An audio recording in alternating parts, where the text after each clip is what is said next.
않았습니다. 같이 관람했어요. 중앙에서. 네. 오늘 재밌는 얘기를 많이 나눴으면 좋겠어요.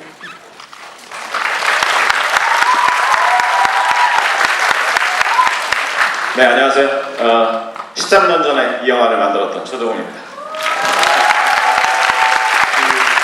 저도 너무 오랜만에 이렇게 큰 스크린으로 보게 되는 거고, 그리고 해수장 같이 봐서 너무 기뻐요. 저희가 아마 12년 전에 이걸 이태리에서 네, 우리 우디네 영화제에서. 네. 여러분들 다 그렇게 느끼시겠지만 김혜수 배우님이 이제 깜보로 스크린에 데뷔하신 지 33주년이신데요. 정말 많이 늦은 감이 있는 특별전이고, 이렇게 지체된 데에는 김혜수 배우 자신께서 항상 자신이 낮추어 말하시고 좀 그런 겸허하신 그런 태도가 영향을 좀 준 바가 있지 않나 하는 생각을 합니다. 이 방금 보신 타짜라는 영화 데뷔 20주년, 2006년에 여러분들을 만난 영화인데요. 지금 제가 생각해봐도 김혜수 배우의 영화 인생에서 여러 장의 한 챕터를 열었던 작품이 아닌가 싶고, 어떻게 생각하면 저보다 더 젊은 관객들한테는 김혜수라는 스타의 이미지의 원형이 이 타짜에 있지 않나. 타짜 이전에는 좀 더 건강하고 맑고 조숙한 모성애까지 지닌 그런 여성미를 갖고 있는 배우, 이렇게 생각이 됐다가 타짜 이후에는 건강하지 않은 강함 포함해서 어떤 허무와 싸우고 모든 이야기가 끝나고 나서도 혼자 이야기가 끝나면도 혼자서 걸어가는 그런 인간의 이미지로 좀 넘어오신 것 같은 영화가 아닌가 생각을 합니다. 그래서 왜 우리가 거리가 생겼을 때 보이는 또 다른 것들이 있잖아요. 타짜를 두고 수많은 인터뷰를 하셨고 영화제에서 토크를 하셨겠지만 지금 2019년에 배우님하고 최동훈 감독님한테 타짜라는 작품은 본인의 지금까지 전체 영화 커리어에서 어떤 의미로 돌아보시는지, 이런 질문을 시작을 할까 싶어요.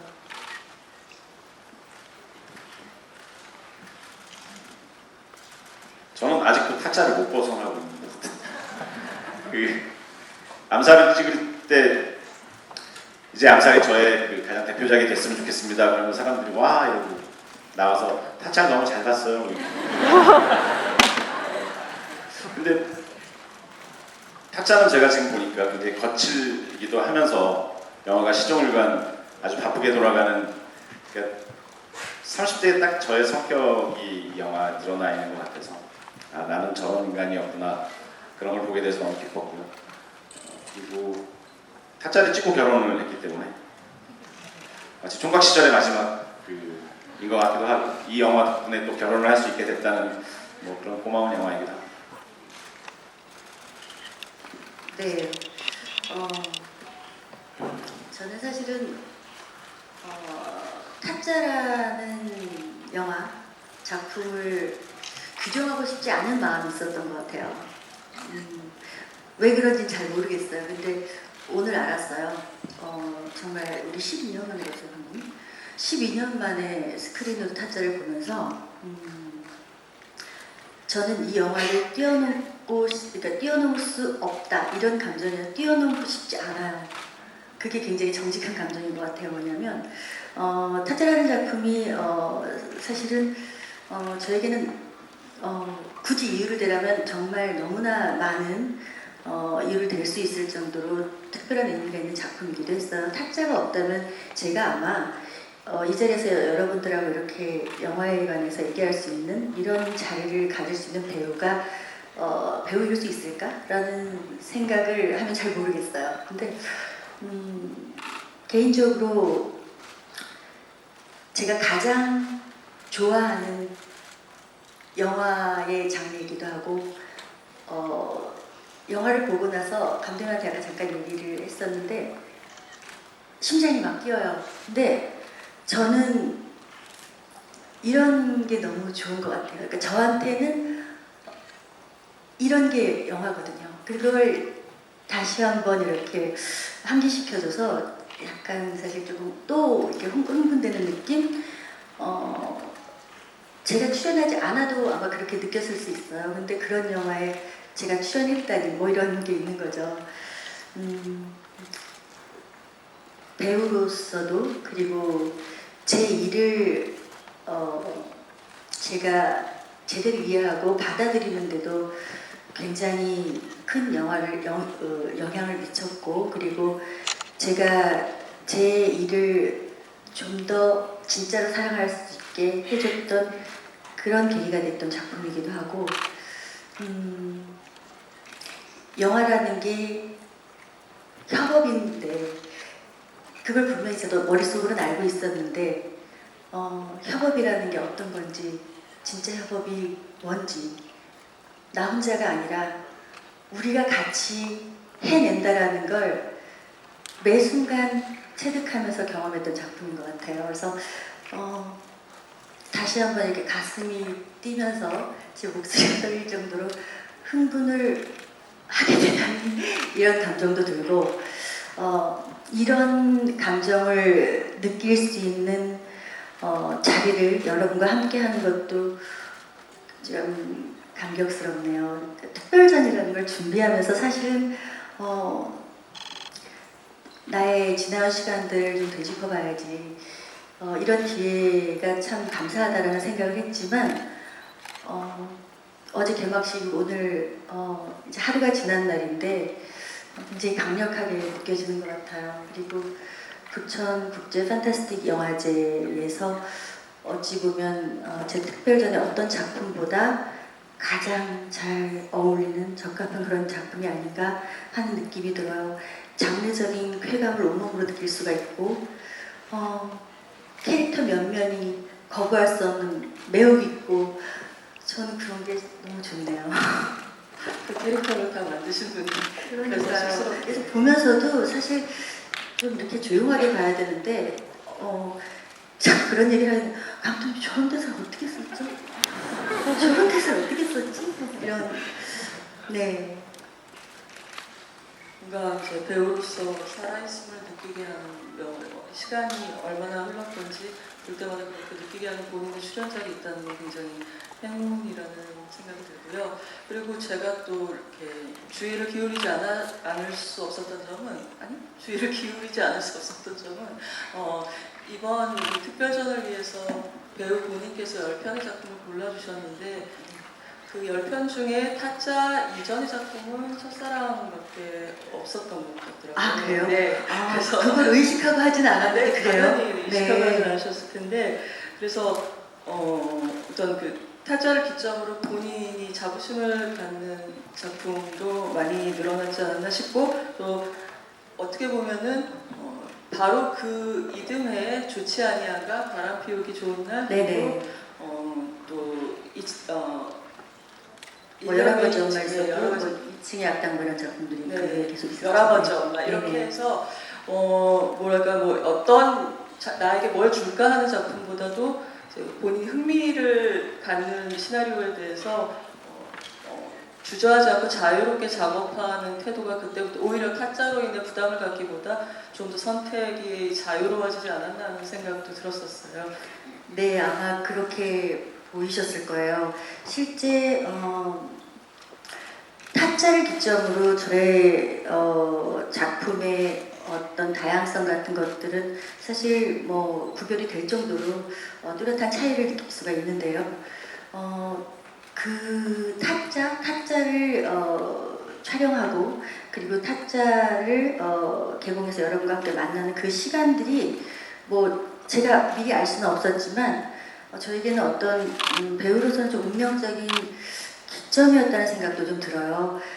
실제 그 제 연배 되시는 분들은 아마 잘 아실 텐데, 늘 배우로서 작품에 대한 뭔가 내가 나의 틀을 좀 벗어날 수 있는 무언가 자극을 받고 무언가 어떤 새로운 시도나 도전을 해볼 수 있는 그런 열망이 늘 있었던 것 같아요. 근데 그럼에도 불구하고 제게 주어지는 어떤 그런 제한 같은 것들, 제게 제한되는 것들은 제안되는 것들은 굉장히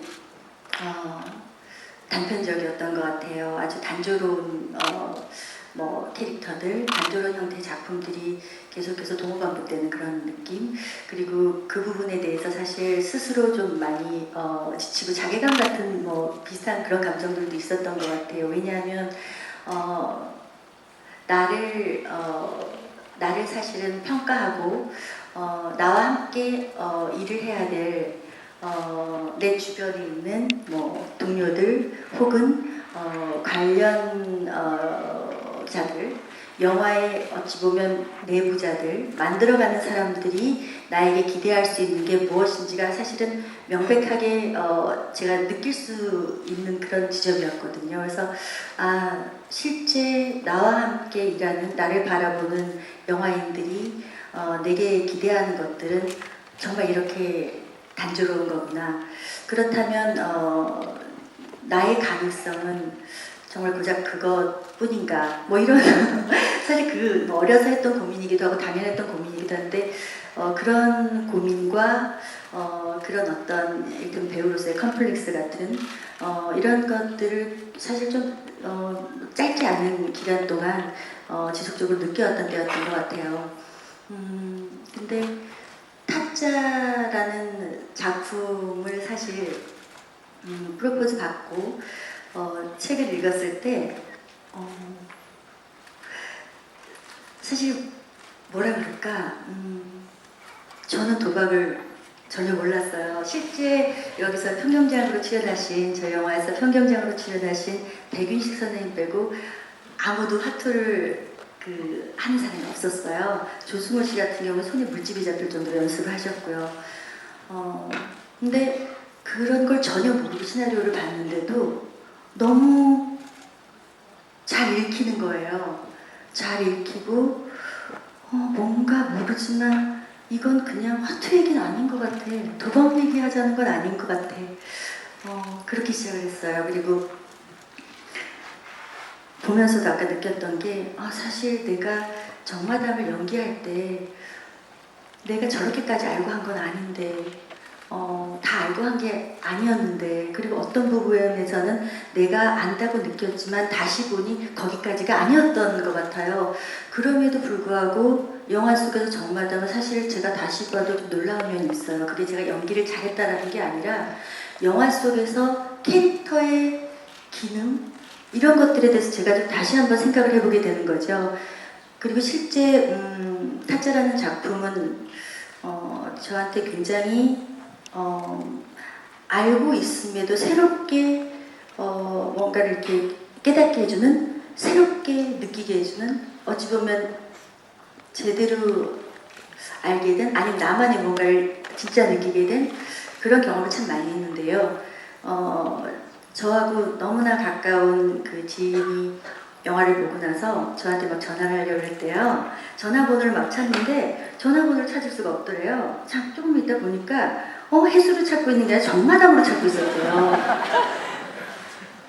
그분은 저랑 지금은 정말 30년 가까운 우정이 있는 분인데 그 당시 저는 어떤 것보다 그 얘기가 가장 큰 찬사였어요. 그리고 지금 생각해보면 아마 제가 영화를 하면서 배우로서 캐릭터를 통해서 얻을 수 있는 성취감 비슷한 감정을 아마 최초로 느꼈던 지점이었던 것 같아요. 네.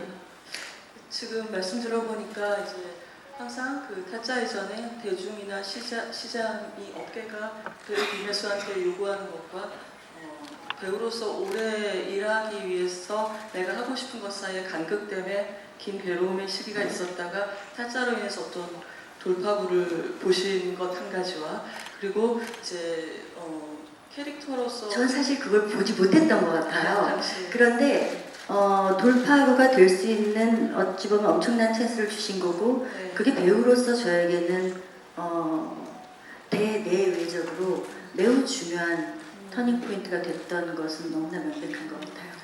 그리고 또 내가 저렇게 했나? 정마담을 내가 그때도 저렇게 이해하고 표현한 걸까라고 놀라셨다고 그러셨는데 그건 또 이제 스크린 연기라는 거는 앞에 메커니즘이 있잖아요. 카메라가 있고 스크린이 있고 편집 있고 음악이 있고 네. 이제 그런 것들이 나의 연기와 합쳐져서 내는 효과에 대해서 굉장히 희열을 맛보신 네. 그런 작품이라는 의미가 아니신가 그런 생각도 드네요. 네, 맞습니다. 최도훈 감독님, 저는 제가 듣기로는 여행 중에 이제 타짜 오퍼를 제안을 받으시고 김혜수 배우는 굉장히 기뻐하셨다고 들었었는데 사실 그 타짜 원작을 제가 영화에 해당하는 부분만 개봉 당시에 찾아서 봤던 기억이 나는데 아주 달라요. 그 원작에 있는 이제 정마다 캐릭터하고 아주 다르기도 한데 또 이 영화에서는 저희가 영화를 보기 시작하면 누군지도 모른 채 정마담인지도 모르고 이 인물을 이야기의 화자로 받아들이잖아요. 그래서 무슨 옛날 이야기를 무슨 부연동화 하듯이 그때 그날 본인은 죽지 못했어요. 뭐 이런 식으로. 그래서 이 사람 전지적 화자인가 하다가 알고 보면 실제로 인물 중에 하나인 고니를 사랑했던 이 판때기의 설계자라는 걸 알게 되는데 이제 결국은 이 남자들이 이야기 속에 들어왔다 나가는 동안도 이제 처음부터 정마담이랑 시작해서 나중에도 정마담하고 에필로그를 제외하면 그렇게 남아있게 되는데 이제 두 가지로 김혜수 배우를 캐스팅함으로써 원작에서부터 정마담 캐릭터는 어떻게 변했는지 물론 시나리오 쓰는 단계에서부터 원작하고 달랐겠지만 그리고 또 두 번째로는 이 타짜라는 특수한 이야기 구조에서 이제 이 서사 구조 안에서 정마담의 자리는 어떤 거라고 생각하시고 배우하고 얘기를 하셨는지. 그 처음에 이 원작을 제기받았을 때 제일 어려웠던 인물은 아귀랑 정마담이었어요. 왜냐면 원작에서의 정마담은 정말 이렇게 시골에서 좀 소소하게 원작이 원래 50년대, 60년대가 배경이었기 때문에 그 시대에 걸맞는 그냥 시골의 진짜 마당이었어요. 다방 마당을 겸하면서 이 도박판을 운영하는. 근데 이게 이제 저는 조금 더 모던하게 보여지길 원했고 시간도 94년, 5년쯤으로 옮겨오길 바랬어요. 근데 그 정마담을 어떻게 잘 써야 될지 정말 모르고 있다가 경기 영상위원회인가에 모임이 있어서 갔다가 김혜수 씨를 처음 본 거예요. 실제로. 근데 아름답다 뭐 그런 것도 있지만 되게 멋있어. 그러니까 저는 이제 그때 갓 데뷔한 신인 감독이어서 이렇게 안녕하세요 이러고 이제 근데 걸어가는데 저런 모습이 정마담인 것 같아. 그렇게 해서 영화를 만들면 이 영화는 어떻게 되는 걸까? 그러니까 그러면서 영화의 좀 톤이 살짝 변하긴 했어요. 근데 정마담이 영화에 조금밖에 안 나오는 거예요. 시나리오를 썼더니. 그 실제로 정마담이 등장하는 장면은 영화가 시작하고 36분 정도가 흘러야만 나와요. 근데 이렇게 써서 주면 안 할 것 같아요. 조금밖에 안 나오잖아요. 제가 사실 가장 이상적으로 생각하는 게 조금 나오고 임팩트 있는 캐릭터가 보여지는 그런 역할인데. 네, 그렇죠. 얼굴 32씬 정도 나온 걸로 알고 있는데요. 그렇죠. 네. 그래서 이건 누가 줘도 안 한다. 그래서 어떻게 하면 많아 보이게 할까? 영화 전체에. 그러다가 그 나레이션을 넣자. 그래서 아까 말씀하셨던 영화의 전체 구조를 정마담이 묻고 정마담이 회상하고 영화가 끝났을 때 보면은 실제로 본인을 죽음에 가까운 길로 몰아넣었던 건 또한 정마담이었어라고 하는 큰 그 서사의 틀을 짜게 된 거죠. 되게 신났어요. 막 나레이션을 막 넣으면 진짜 극을 지배하는 것처럼 느껴지거든요. 이제 그렇게 하고 김현수 씨에게 시나리오를 주고 안 하면 어떡하지? 안 할 수도 있잖아요. 왜냐면 이게 시나리오를 쓰면 되게 복잡하고 이게 두 가지 타임의 이야기가 동시에 진행이 되고 또 도박을 좋아하는 여자는 별로 없어요. 그래서 여배우가 아무리 성심성의껏 시나리오 읽더라도 도박은 이러면서 이런 선입관이 혹시나 작용하면 어떨까 막 너무 불안했던 거예요. 근데 다행히 혜수 씨가 이게 도박에 대한 이야기가 아닌 것 같아요라고 했을 때 되게 기뻤죠. 드디어 나도 이제 김혜수 씨와 자극한 명확한 얘기 때문에 내레이션 얘기가 나온 김에 김혜수 씨 그 원래는 후시동으로 보이스오버만 하는 걸로 알고 있었는데 네네. 이제 갑자기 모습도 찍자 네, 촬영 후반부에 원래는 나레이션으로만 있었어요. 그러니까 그 나레이션이라는 거는 제가 뭐 그 화면에 존재하건 존재하지 않고 다른 장면이건 간에 제 목소리가 이제 그 보이스오버가 계속 되는 거죠. 근데 감독님이 예고 없이였던 것 같아요. 촬영 후반에 우리 나레이션도 찍죠? 이러는 거예요. 그래서 난 그때 감독님을 너무 믿고 너무너무 좋아했었어요. 왜냐하면 이 감독은 천재 같고 너무 신났거든요. 그래서 감독님이 하는 얘기는 아무것도 의심이 되지 않았거든요. 네, 찍죠? 못 찍었어요. 근데 저는 영화를 보고 너무 놀란 게 원래 사실 분량이 중요하진 않아요. 분량이 중요하진 않은데 더 놀라운 건 아기가 9시 나오지 않아요, 감독님? 김윤석 씨가 5일 찍었고 9시 정도 나와요. 그러니까 이게 뭐냐면 그 영화 속에서 잘 구축된 캐릭터의 힘이라는 거죠. 사실 보는 입장에서는 실수가 하나도 중요하지 않잖아요.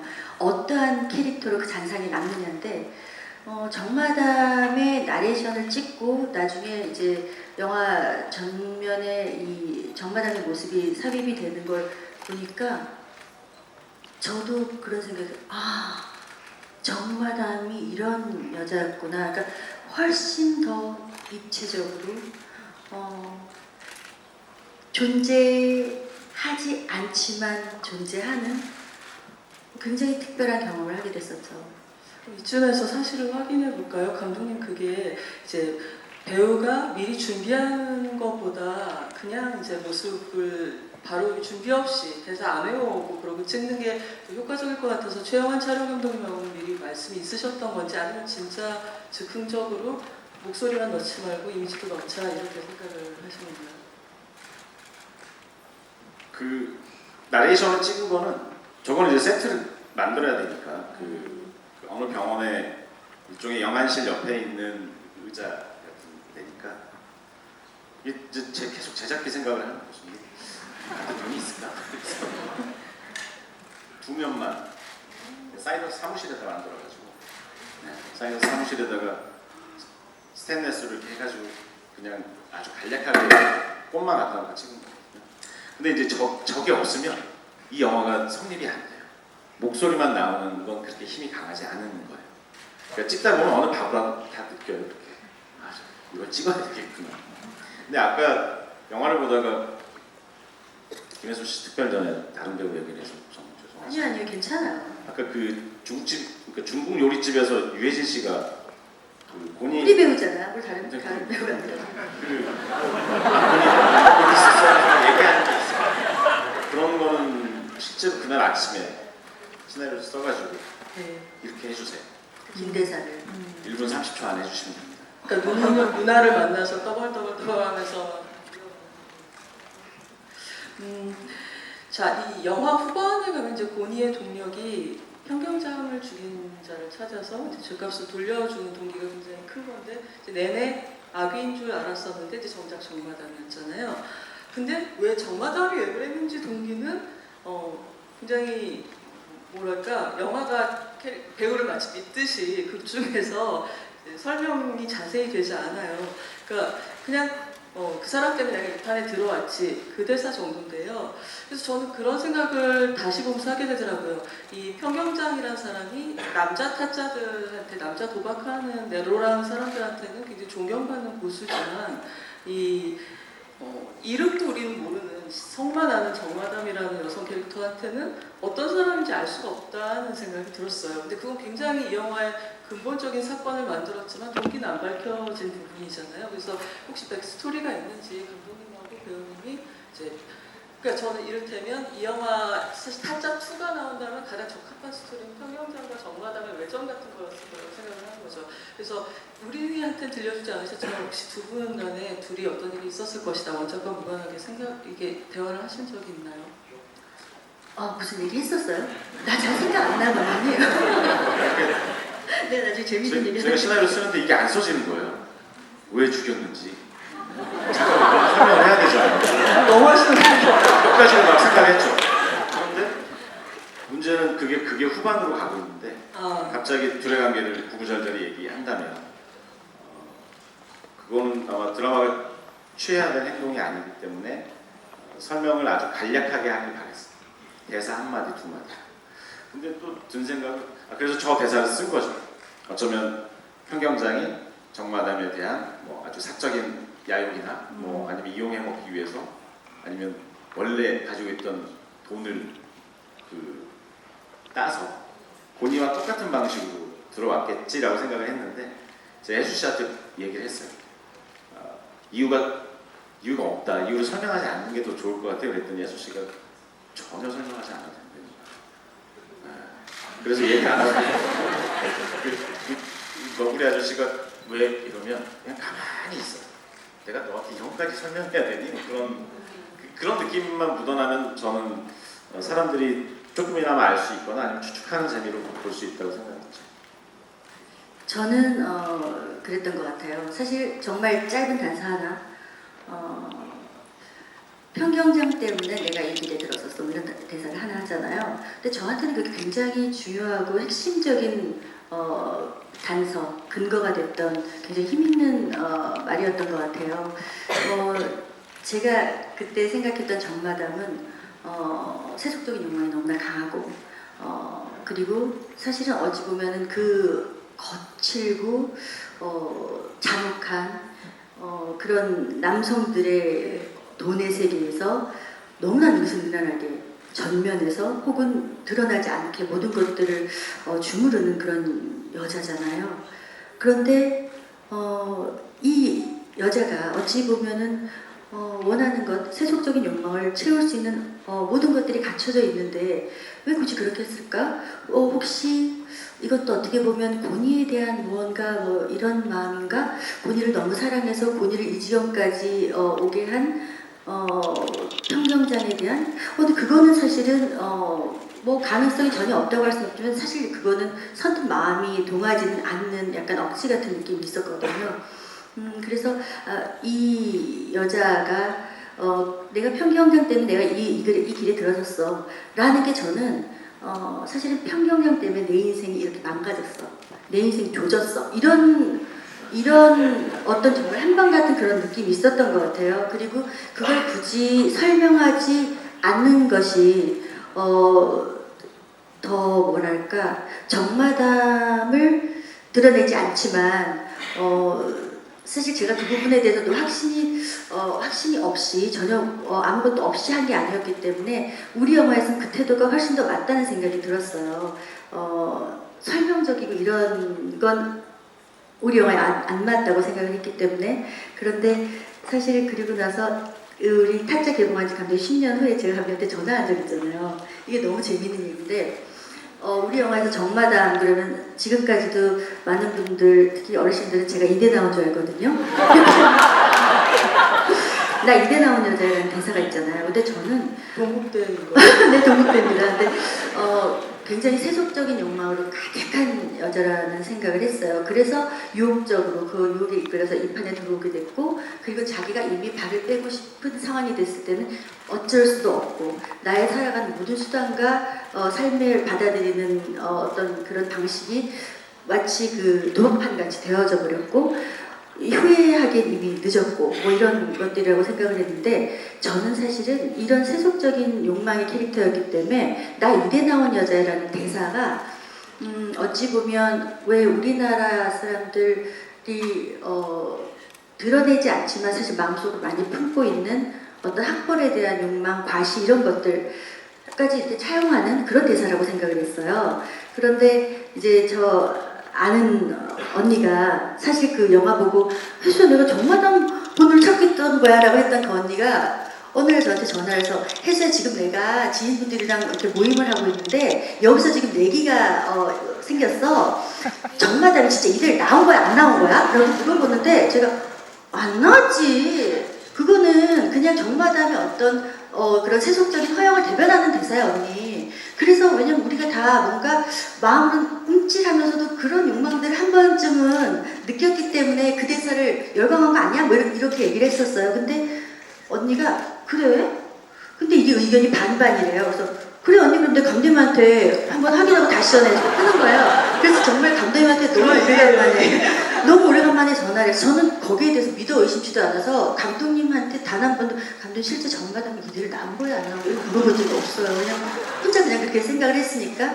그래서 감독님한테 그랬다? 감독님 근데 정마담 이대 나왔어요 안 나왔어요? 안 나왔죠? 그랬더니 감독님이 막 웃어요. 그랬더니 이대를 들어가긴 했죠. 라고 얘기를 하시는 게 전 너무 충격이었어요.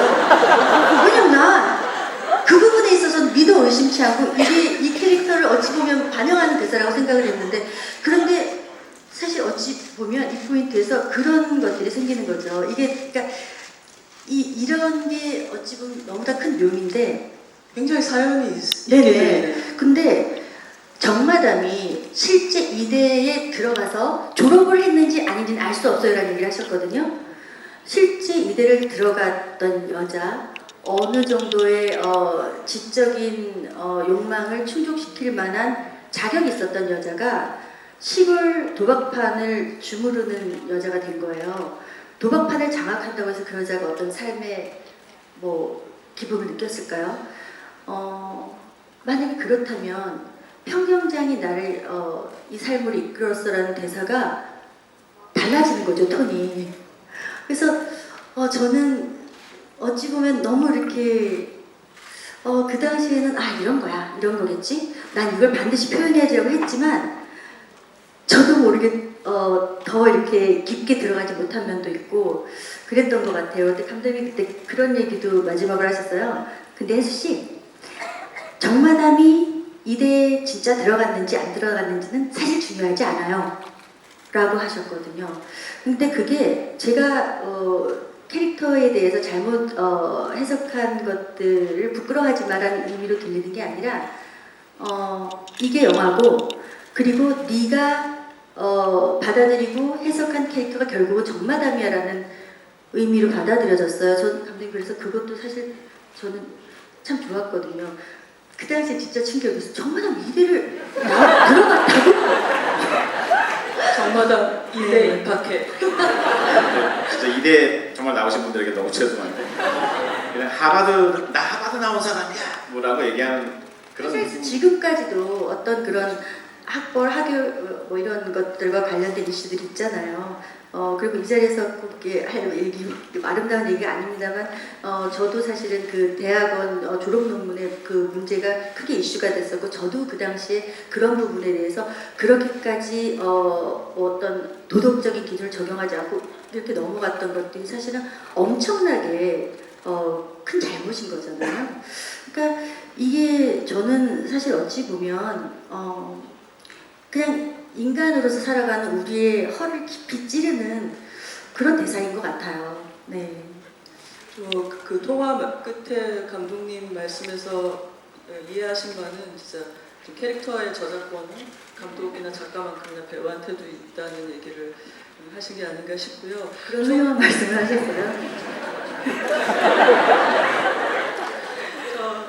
저는 또 타짜의 정마담을 보면 여러분들이 뭐 영화를 안 보신 분도 많겠지만 옛날 영화나 이만희 감독의 장르 영화에서 문정숙 배우의 모습 같은 것도 생각이 나요. 그렇죠. 그래서 뭐 마의 계단이나 뭐 검은 머리나 뭐 여자가 고백할 때 같은 영화 속에서 진짜 그 문정숙 배우는 그 뭐 순애보에는 안 어울리는 옛날 배우 중에서 굉장히 모던한 배우였지만 보면은 그 정마담처럼 약간 쉽게 진심으로 웃지 않고 그리고 항상 자기의 의지를 말로 표명하는 그런 여자라고 했고 그리고 이 헤어스타일이나 이렇게 속눈썹이나 어떤 앵글로 딱 잡을 때 보면은 문정숙 배우의 모습 같은 게 지금 김혜수 씨한테 있고 타짜 때부터도 있었구나라는 걸 보고 흠칫 놀라거든요. 실제로 저는 이만희 감독님의 영화를 되게 좋아하고 그 검은 머리나 마이게다는데 나오는 문정숙 배우님이 너무 좋아. 그래서 타짜에서 혜수 씨 헤어스타일을 할 때 좀 어려웠었어요. 그러니까 저 헤어스타일 설정된 건 아니었어요. 저 머리가 촬영 직전에 그냥 잘라버렸어요 제가. 그래요? 저는 그러니까 근데 정말 다행히 감독님이 아주 화려하게 머리를 들어하셨어요. 그러니까 해가지고 어디 정마담은 이렇게 상대방에게 이런 화려함을 필요할 때만 보여주는 사람인 것 같아서 그래서 이제 저런 그 쇼트 머리를 했는데 그때 진짜 문정숙 배우님 거 닮았다라는 느낌을 받았어요. 그러면 그런 것과 관련해서 사실 최동훈 배우의 죄송합니다. 최동훈 감독님의 배우력 잘하세요 진짜. 네. 네, 최동훈 감독님의 영화의 특징 중에 하나는 그 배우가 사람들을 매혹시키는 포인트를 굉장히 절묘하게 포착을 해서 보여준다는 거잖아요. 그 배우들의 수가 많은 그런 출연자 수가 많은 영화에서도. 그래서 혹시 도둑들도 같이 하신 최영환 촬영 감독님하고 김혜수 배우를 어떻게 찍을 것인가 내지는 이런 부분은 꼭 담자라든가 그런 촬영에 대해서 뭐 조명이나 이런 부분에 대해서 어떤 얼굴의 어떤 표정이라든가 문의한 부분이 있는지도 궁금하더라고요. 제가 범죄적으로 카메라 한 대로 찍었거든요. 근데 영화 연기의 본질은 반복인 거예요. 그래서 너무 화가 나는 게 배우가 좋은 연기를 했을 때 어떤 저걸 딱 관객들에게 보여주고 싶은 그 표정이 있을 때 카메라가 그걸 잡지 못할 때가 있어요. 그래서 타짜는 카메라 2대를 쓰기로 하고 2대를 쓰는 게 무슨 감독의 큰 포부처럼 아주 훌륭한 스타일의 영화를 만들겠어가 아니라 배우들이 화장품을 치다가 어떤 표정을 지을지 모르니까 그때 그 찰나의 표정을 담는 것이 저희 촬영의 목적이었어요. 그리고 절대 이쁘게 찍지 않는다. 비판 거친다. 그런 그래서 최영환 촬영 감독이랑 저희는 멀리 떨어져 있는데 혜수 씨 찍다가 카메라가 올라가야 돼 이러면 진짜 카메라가 올라가고 그래서 다시 찍어야 돼. 이걸 카메라 옮겨서 막 뛰어가면 최영환 촬영 감독도 똑같은 얘기를 하려고 뛰어오고 그랬었어요. 그러니까 실제로는 그냥 그 배우의 어떤 찰나적인 그 얼굴 표정이 있는데 그것만 제대로 담겼으면 좋겠다라는 생각을 그게 저희 촬영 컨셉이었어요. 저는 그게 정말 제대로 기능을 한 것 같아요. 알고 있는 배우의 낯선 표정을 그 캐릭터 화에대해서 받아들일 수 있는 거. 저는 사실은 저희 영화에 나오는 모든 배우들에게 그걸 느꼈지만 제 스스로에게도 그걸 느꼈거든요. 그러니까 그거는 단지 배우의 어떤 뭐 능력, 배우의 힘만이 절대 아니라는 걸 저는 알고 있어요. 그리고 저는 그게 너무 좋았거든요. 본인이 모르는 모습 속에서 캐릭터하고 접점이 있을 수 있는데 그걸 나보다 더 잘 봐주는 스텝이나 감독이 잘 있으면은 찾아내는 거죠. 네네네. 큰 이득이 되는 것이죠. 여러분들의 질문 받기 전에 마지막 질문을 드리자면요. 제가 이번에 이 특별전 자리에 오기 위해서 김혜수 배우님의 영화를 다시 다 보면서 이제 깨달았던 게 흔히 이제 김혜수 배우 그러면 너무 김혜수스러움의 결정체지. 그래서 카리스마, 글래머 이런 얘기를 하고 그렇기 때문에 이제 캐스팅을 하면 영화 전체에 그 색깔이 확 번진다라는 이제 두려움을 갖고 있는 감독님들도 많은 걸로 아는데요. 그래서 아무튼 김혜수 배우의 특징은 우리 중에 하나로는 보이지 않는다는 거죠. 그래서 이제 약간 클래식한 스크린 스타의 면모를 갖고 있는 분인데 그런 카리스마나 글래머가 언급되는 배우치고는 필모그래피에 뜻밖에도 앙상블 영화가 너무 많은 거예요. 그러니까 혼자 다 영화를 이렇게 끌고 가든 잡아먹든 그런 게 아니라 이 감독님이 만드신 두 편의 영화를 포함해서 관상, YMCA 야구랑 좋지 아니한가, 국가부도의 날 이런 영화를 보면 한국의 주연급의 여성 배우 중에서 앙상블 영화가 제일 많은 스타가 아닌가 하는 정말 눈앞에 뻔연히 있는데도 못 봤던 사실을 깨달았었거든요. 근데 그런 종류의 작품에 대해서 배우님이 갖고 있는 생각도 그렇고 그다음에 최동훈 감독님이 보시기에 이 앙상블 피스 속에서 김혜수라는 배우의 존재가 갖는 의미, 매력 그런 것들도 한번 여쭤보고 싶었어요. 감독이 배우에 대해서 환상을 하나 갖고 있는 건 맞아요. 타짜에서도 그 김혜수 씨가 등장하는 방식은 갑자기 영화 36분이 지났을 때 너 도박에 꽃이 뭔지 아니? 라고 하면 나와요. 뒷모습으로 이렇게 해서. 도박의 꽃은 설계자, 그러니까 이 판을 다 설계하고 사람들을 모으고 그런 사람인데 그렇게 수시가 등장, 그러니까 36분 동안 우리는 이미 보긴 봤지만 극 중에 딱 드러나는 장면을 어떻게 설정해야 될까 그런 고민들을 되게 많이 합니다.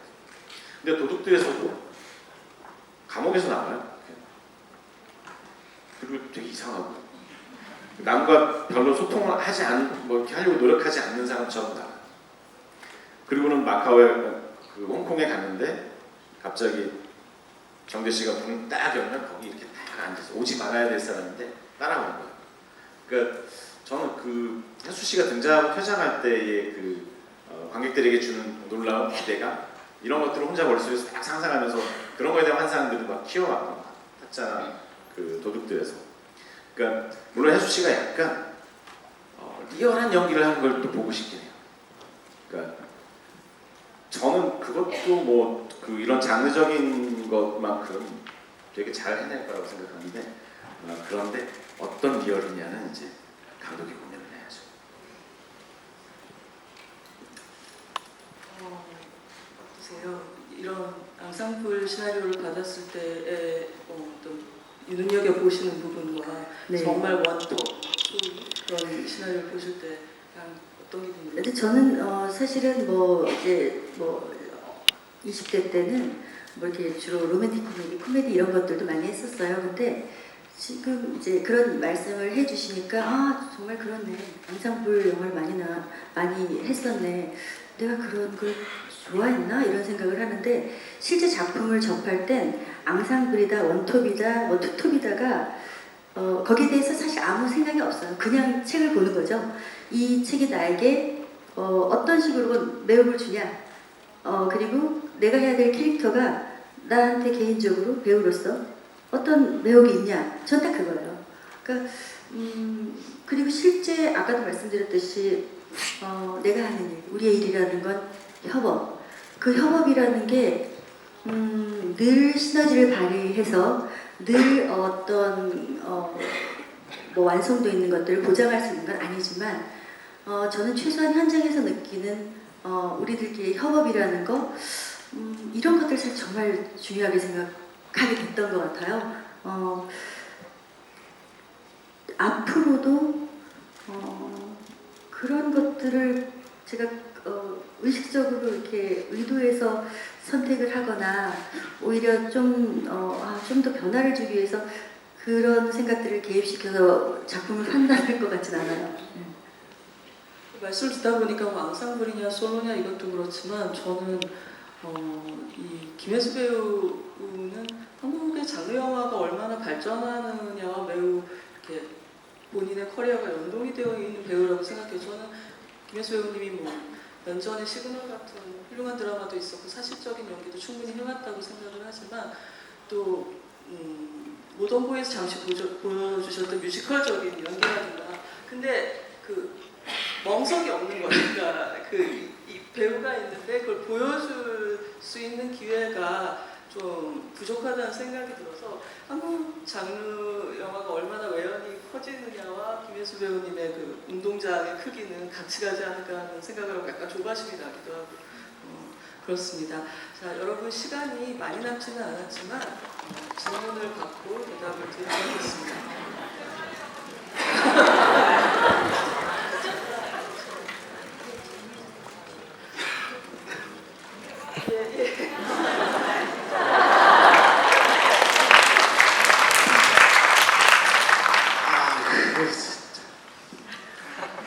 감독이 악당이죠. 물론 수조 세트장이고 그렇긴 하지만 물의 온도가 좀 차가웠어요. 그리고 문제는 뭐냐면 수갑을 차에 차고 있어요. 그런데 수갑을 좀 벌려놓긴 했죠. 그러나 이제 사람이 그래서 이건 별 문제가 없을 테지만 사람이 당황하고 이러면 이것도 문제가 되는 거니까 그래서 뭐 계속 저는 벌벌 떨면서 찍었어요. 물에 들어가야 되는 데가 위험한 순간이 되면 나 같은 거라도 들어가야 되나 그런 그리고 그 전까지 찍은 거 가지고도 그 충분히 편집이 될 수 있을 것 같아라고 했는데 한번 혜수 씨가 한 번 더 테이크를 가서 실은 그걸로 이제 완성본의 영화에 넣게 되는데 그거는 진짜 배우의 그 용기예요. 그리고 그 영화에 정말 헌신하는 게 있어요. 그러니까 제가 도둑들 촬영, 그러니까 도둑들 본 촬영은 뭐 한 3, 4일 뒤에 끝나기로 돼 있고 김혜수 씨의 촬영이 끝났어요. 저희 세트장에서. 그러면 이제 한 명씩 배우들이 이제 자기 분량이 다 끝나고 이제 집에 가는 거죠. 그래서 마이크로 김혜수 너무너무 고생 많았습니다. 막 이러면서 딱 가는데 배우의 가장 가까운 쪽에 있는 건 촬영 감독이에요. 근데 저희가 타짜도 같이 했으니까 촬영 감독한테 혜수 씨가 고생했어요. 그 뒤에 조명 감독 타짜 같이 했거든요. 조명 감독이 와가지고 고생했어요. 저도 막 가서 허그를 해야죠. 고생했어요. 뒤에 스태프들이 쫙 서 있어요. 그러나 그 혜수 씨가 그 스태프들 전부 다 허그를 해줘요. 근데 그게 너무 보기가 좋아요. 그러니까 약간 이 영화는 적어도 실패하진 않겠다. 우리가 굉장히 아까 협업이라는 얘기를 많이 하셨잖아요. 근데 협업이라는 게 그 서로에 대한 약간의 그 헌신 같은 게 필요해요. 서로에 대한 리스펙트가 조금 있어야 돼요. 근데 그런 것들이 아직도 그 혜수 씨의 마지막 촬영은 잊혀지지 않는 모습입니다. 고마웠어요.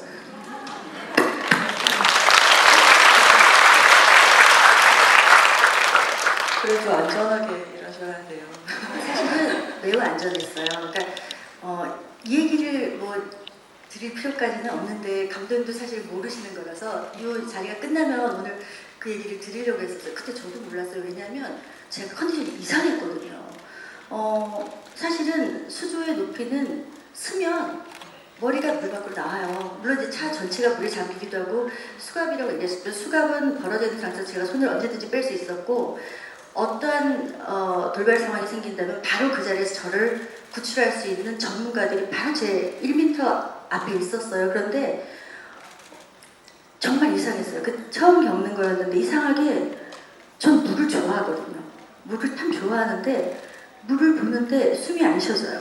숨이 안 쉬어지고 물에 발을 담그면 온몸에 힘이 빠지는데 그냥 죽을 것 같은 기분이었어요. 근데 저는 그때가 너무 무서웠던 게 나 왜 이러지? 나 왜 이러지? 촬영해야 되는데 나 지금 왜 이러지?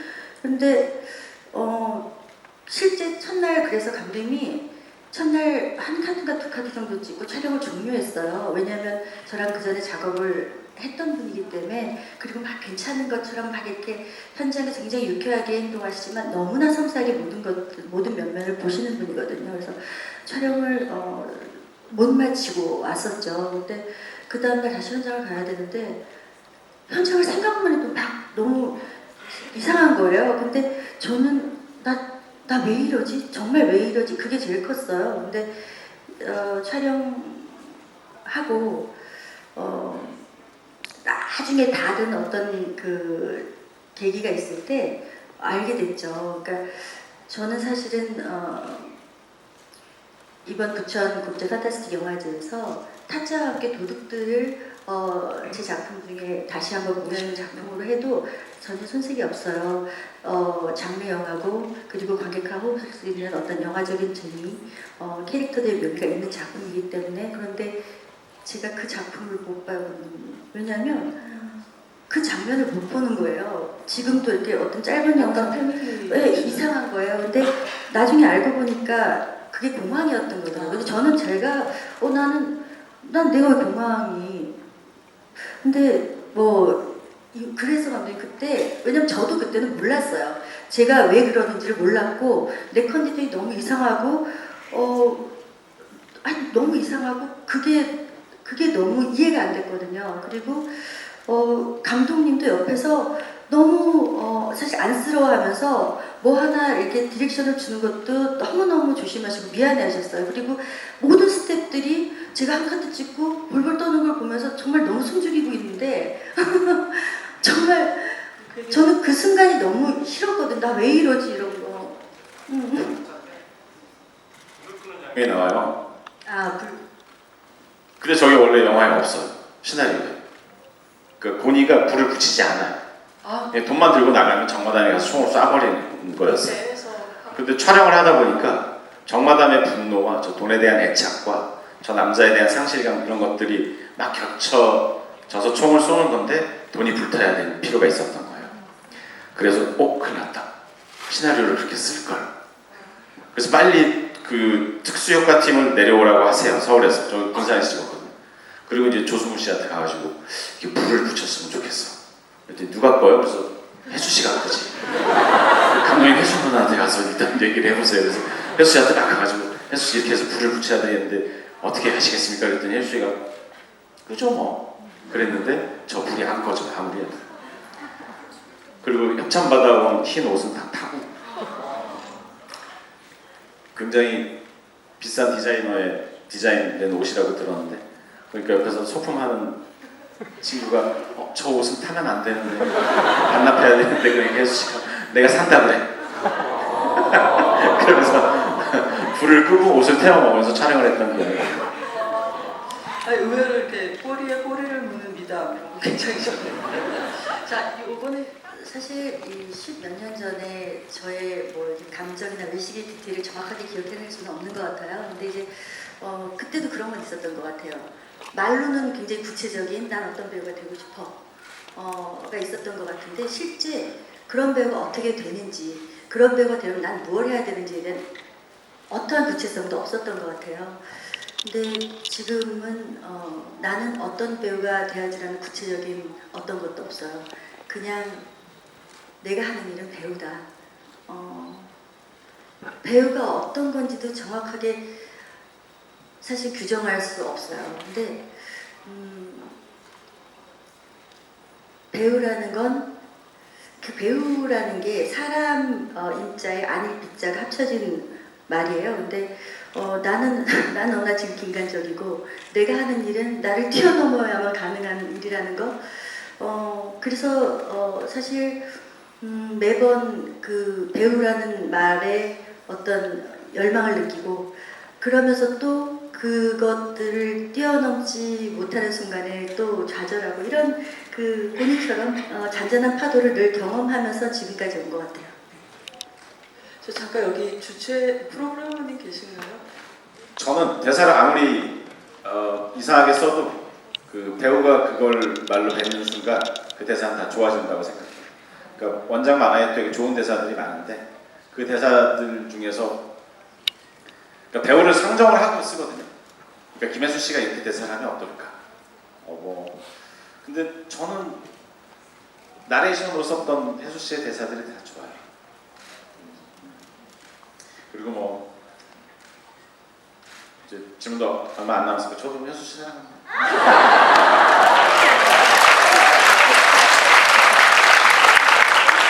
감독님 너무 사랑하죠. 저는 감독책 처음 봤을 때 제가 그동안 한 번도 경험하지 않은 시나리오를 읽은 것 같은 느낌이었어요. 그러니까 분명히 내가 아는 단어들의 조합인데 처음 느끼는 어떤 그런 느낌의 말들 단어가 어렵진 않은데 이 단어를 이렇게 조합한다는 건 처음 느껴봤던 것 같아요. 그게 최동 감독님 너무나 큰 강점이고 그 말의 묘미가 캐릭터마다 다 각기 다르게 기능을 해요. 근데 이제 어떤 대사가 제일 좋았고 뭐 제일 잘할 수 있었는지 이런 것보다는 약간 또 이것도 재미있는 에피소드 같은 건데요. 저는 감독님의 어떤 연출가로서 놀라운 능력 중에 하나라고 생각하는 부분인데요. 현장에서 감독이 원하는, 왜냐면 우리 감독님 작가이기도 하셨기 때문에 원하는 것들이 명백함에도 불구하고 그런 것들이 뭔가 잘 발현이 되지 않은 순간도 있어요. 근데 그럴 때는 감독으로서도 굉장히 난감하기도 하고 그걸 다이렉트로 느끼는 배우들도 함께 난관에 봉착을 하거든요. 그런데 감독님 단 한 번도 그럴 때 좌절하거나 어두운 내색을 하신 적이 없어요. 그리고 실제 그럴 때도 끝까지 배우에게 그 가능성을 넓게 열어주시고 심지어 어떠한 대안도 제시할 수 있는 아이디어적인 유연성이 있으신 분이에요. 그 정마담이 고니가 그 화란이랑 함께 지내고 있는 카페에서 이렇게 나와서 뭐 싸가지가 없어 하면서 이렇게 그 다음에 이렇게 그 너구리랑 통화하는 장면 있잖아요. 근데 그 장면을 촬영할 때 저는 운전을 하면서 전화를 하는 대사를 하는 거였고 실제 차가 달리면서 찍었거든요. 네, 타이밍 맞춰서 그 너구리가 이렇게 오는 거고 사인 받고 근데 정말 최소 인원만 그 좁은 차에 타면서 촬영을 해야 되는 거였어요. 앵글도 사실 원하는 앵글을 만들기가 굉장히 어려웠는데 그때 대사가 사실은 약간 욕설 같은 게 있었잖아요. 근데 저는 나름대로 그걸 되게 신나게 막 준비를 했었거든요. 내가 이제 우리 한번 리허설 해볼까요? 뭐 이렇게 하는데 이렇게 했는데 감독님이 지금 생각해 보니까 제가 정마담 기준으로는 그 욕짓거리 같은 것들이 찰지게 느껴지지 않았던 것 같아요. 실제 배우들이 일상에서 욕하는 배우들 별로 없거든요. 근데 영화에서 보면은 막 그냥 생활 언어처럼 너무너무 잘하시잖아요. 근데 저는 그렇게 못했던 거죠. 그랬던 것 같아요. 근데 감독님이 이렇게 얘기하시는 거예요. 혜수씨, 자, 이 대사를 이렇게 바꾸면 어떨까요? 너구리, 네 대가리에는 마요네즈가 들었니? 그래서 너구리, 네 대가리에 마요네즈가 들었니? 뭘 샜어요. 근데 어찌 보면 그 현장에서 누구도 당황하거나 불편하지 않게 그리고 배우가 사실은 사실 어떻게 내가 이 감독이 원하는 걸 잘 표현해내지 못하고 있구나라는 느끼게 되면 그 순간 굉장히 좌절을 하게 되고 정말 자신감이 갑자기 마이너스로 떨어지거든요. 근데 그런 것들 느끼지 않는 어떤 굉장히 자연스럽고 유연한 방법으로 그 캐릭터를 유지하게 하는 기발하구나라는 생각이 들었어요. 네. 저는 그 대사도 좋아요. 기분 딸랑딸랑. 그 대사 너무 좋아요. 네. 딸랑딸랑하게. 기분 딸랑 다 평범한 단어인데 그 상황에서 그렇게 나올 때 정마담스러운 데가 있었어요. 자 마지막으로 서강영화 공동체 영화 많이 보고 책을 많이 보세요. 그럼 영화를 해도 행복해지고 안 해도 행복해질 겁니다. 좋은 말씀입니다. 자, 고니를 왜 갖고 싶으셨는지. 고니를 갖고 싶은 건 우리가 사실 어찌 보면 같은 물에서 놀고 있지만 고니는 본질적으로 다른 사람이라는 걸 정마담은 캐치를 했다고 생각을 했어요. 질문하시는 중에 사실 답이 있었는데 뭔가 거칠고 뭔가 이렇게 노련한 듯한 제스처를 취하지만 그 사람의 본질의 어떤 수수성 같은 걸 느꼈겠죠. 저는 정마담이라는 캐릭터가 어찌 보면 그 거친 세계에서 너무나 능수능란하고 유연한 여자임에도 불구하고 자신의 진심을 드러내는 데는 너무나 취약하고 어리숙하다는 생각이 들었거든요. 그리고 그 지점이 정마담에게 인간적으로 연민을 느끼고 애정할 수 있는 포인트였다는 생각이 들어요.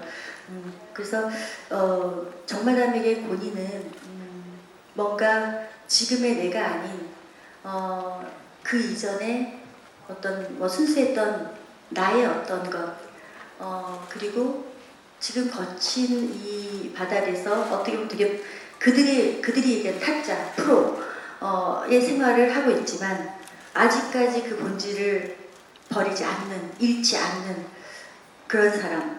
나는 돌아갈 수 없으나 그는 가지고 있는. 그러니까 저 남자 갖고 싶다라는 게 단지 남성으로서의 저 남자만은 아니었던 것 같아요. 말씀 들을수록 정마담 솔로 무비를 보고 싶다는 생각이 드는데요. 여러분 아침부터 이제 설레면서 기다리신 거에 비하면 이제 실상은 약간 마음에 안 차시겠지만 저희가 이제 영화제 일부니까 정해진 시간을 지켜야 돼서 이만 두 분의 인사를 듣고 마치도록 하겠습니다. 두 분 나머지 영화제 그리고 배우 김혜수전 어떻게 즐기셨으면 좋겠는지 특별히 해주세요. 배우 김혜수 특별점을 하게 된 것 너무 감사드리고 거기에 제가 같이 일한 감독으로서 참여했다는 것도 너무너무 영광스럽습니다. 고생 많으셨습니다. 앞으로도 더 고생을 부탁드리겠습니다. 제가 이전에는 여러분과 즐겁고 또 의미 있는 시간을 가질 수 있었던 시작점을 만들어주신 분이 바로 제 옆에 계신 최동훈 감독님이라는 건 저와 여러분 모두가 부정할 수 없을 것 같아요. 오늘 의미 있는 시간 함께 해주셔서 너무 감사드려요. 처음 사실 특별전을 제안받았을 때 내가 뭘로 이런 생각이 있었어요. 근데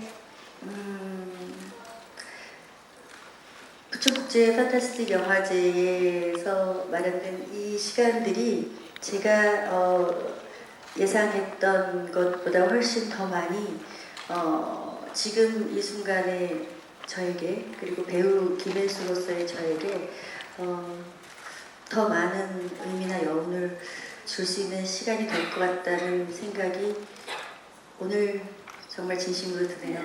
함께 해주셔서 정말 감사드립니다.